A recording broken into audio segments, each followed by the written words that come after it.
दिया गया है सिद्ध कीजिए कि 3 + 2 करनी 5 अपरिमेय संख्या है। तो ये हमें प्रूव करना है। तो इसके लिए हम दिए हुए के विपरीत मान लेते हैं और जैसे इसमें लिखा है अपरिमेय तो आपको लिख देना है परिमेय संख्या। तो हम लिखते हैं माना 3 + 2 करनी 5 एक परिमेय संख्या है। सबसे पहले आपको यही लिख लेना है क्योंकि इसमें दिया गया है अपरिमेय, तो आपको इसका उल्टा बोलना है। जिसमें यहाँ अपरिमेय है तो आपको लिखना है परिमेय। तो हम लिखेंगे माना, और आपको लिख देना है 3 + 2 करनी 5 एक परिमेय संख्या है। आपको दिए हुए के विपरीत लिख देना है। इतना आप करोगे। इसके बाद ये जो है 3 + 2 करनी 5 चूंकि एक परिमेय संख्या है और परिमेय संख्या इसलिए हम इसे p/q के रूप में लिख सकते हैं।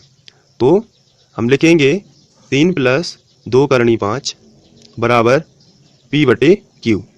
ये हमने इसे परिमेय संख्या यानी p/q के फॉर्म में लिख दिया, जहां p और q सहअभाज्य हैं। p और q सहअभाज्य पूर्णांक हैं। इसका मतलब ये है कि ये तो संख्या स्वयं या एक के अतिरिक्त इनका और कोई गुणनखंड नहीं है, और q बराबर नहीं है 0। ये भी आपको ध्यान रखना कि q 0 के बराबर नहीं है। इस तरीके से आपको लिख देना है। तो p और q सहअभाज्य पूर्णांक है, ये मैं पहले भी बता चुका हूँ क्वेश्चन नंबर 1 में। तो किस तरीके से यह सहअभाज्य पूर्णांक होते हैं।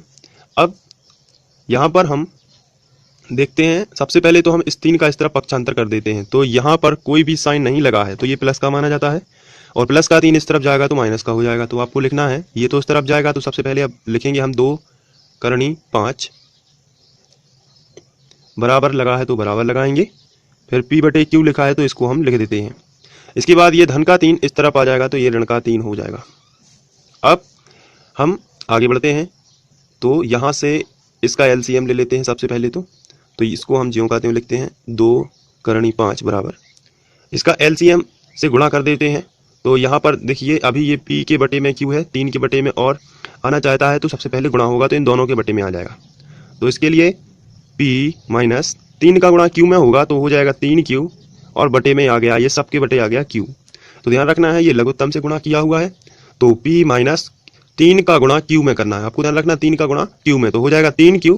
फिर ये q दोनों के बटे में, p के भी बटे में और 3 के भी बटे में। आप देख सकते हैं ये दोनों के बटे में, तो आपको q का गुणा 3 में कर देना है तो आ जाएगा 3q और बटे में आ जाएगा q। इसके बाद ये जो 2 है ये करनी 5 के साथ में गुणा में है, तो गुणा वाली संख्या का पक्षांतर हम करते हैं तो बटे में आता है, और धन वाली संख्या का पक्षांतर करते हैं तो ऋण में आता है। यानी कि प्लस का बन जाता है माइनस और गुणा का बनता है भाग। तो ये जो 2 है ये बीच में कोई भी चिन्ह नहीं लगा है, करनी 5 और 2 के बीच में, इसलिए गुणा का चिन्ह माना जाता है। तो गुणा वाली संख्या आ जाएगी बटे में। तो यहाँ पर करनी 5 बराबर p - 3q बटे ये 2 का गुणा इसमें हो जाएगा 2q। ये जो 2 है ये बटे में आ जाएगा तो q के साथ में इसका गुणा हो गया। यहाँ पर हमें पता है कि करनी 5 जो है एक अपरिमेय संख्या है। हमने प्रश्न क्रमांक 1 में यही प्रूफ किया हुआ है कि करनी 5 एक क्या है, अपरिमेय संख्या है।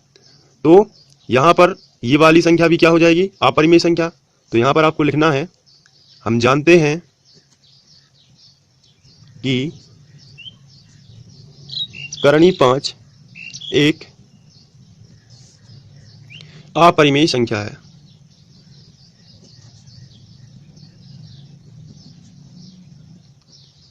तो ये भी क्या होगी, क्योंकि दोनों बराबर हैं तो ये भी क्या होगी, एक अपरिमेय संख्या। तो p - 3q बटे 2q भी एक अपरिमेय संख्या होगी, भी एक अपरिमेय संख्या होगी। बहुत ही सिंपल है इसको करना, अपरिमेय संख्या होगी। तो ये भी एक अपरिमेय संख्या होगी।